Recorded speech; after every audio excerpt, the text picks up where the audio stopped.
Hi. Hi.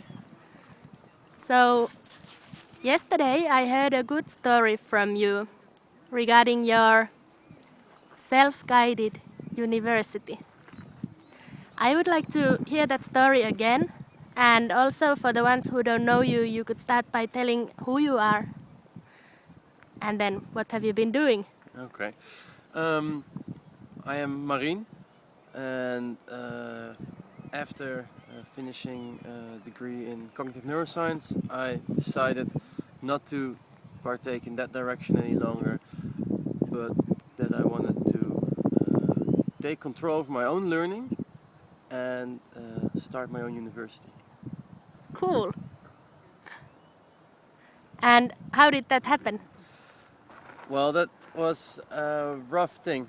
At first, the concept was there, and with a friend, I took up the courage to go for it and start visualizing it more, so to say. And eventually, well, it took more than a year and a half with some entrepreneurship next to it, and eventually we got to the point, with the help of two other good friends of mine, to just start hosting regular meetings where we invited people to talk about what we thought it was important at that moment, and it was the ideal way of working, and at the same time working how that connects with working with your ideals. And we just started hosting those sessions, and we planned 3 sessions, and from that actually the need for more arose. So we challenged other people to step in and start organizing it. Yes. And hosting it. And now that's been in October, so that's almost 6 months now. Uh-huh. And more than, I think just a little under 100 people have participated. Wow. And more than 15 people hosted an evening, or co-hosted an evening. And it's really cool that it's live. It's really cool that people are loving it, and we've touched upon different themes: storytelling and authentic leadership. Yes, you were mentioning yesterday in the end of your story that thanks for your action is belonging to all the members in the room, meaning the Art of Hosting Karlskrona participants. Yeah. In the end of your story. So, did this Art of Hosting have some impact in your venture?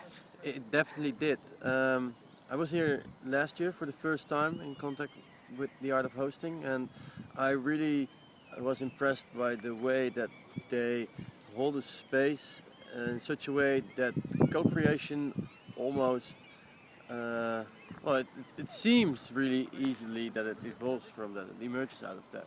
And then you look a bit deeper into it, and it's not just that easy, but I love the methods, and we use many of those methods to make sure that every evening is not only co-created, but a co-creation in itself as well. So that we really try to practice what we preach about how education should be. Yes. And that it should be co-created, and that people should participate and not spectate. Wow. And is there something similar in the philosophy of your self-guided university and Art of Hosting? I mean, Art of Hosting is open for practitioners. How is your university? We are open to practitioners. Yeah, it's really similar. We call our university de Universiteit, which means the university in Dutch, and that's because Universiteit originally is a place where scholars and students meet, and people who learn and want to learn, and people who have knowledge. And I think everybody should have both roles. And that's exactly what's happening here in the Art of Hosting too. So in a way, the Art of Hosting might be one of the perfect examples of an universiteit. Wow. Yes. So what is your guidance for the people who would like to follow in your footsteps? I think they should go and find people who have share the same vision and mission, and together start building, and don't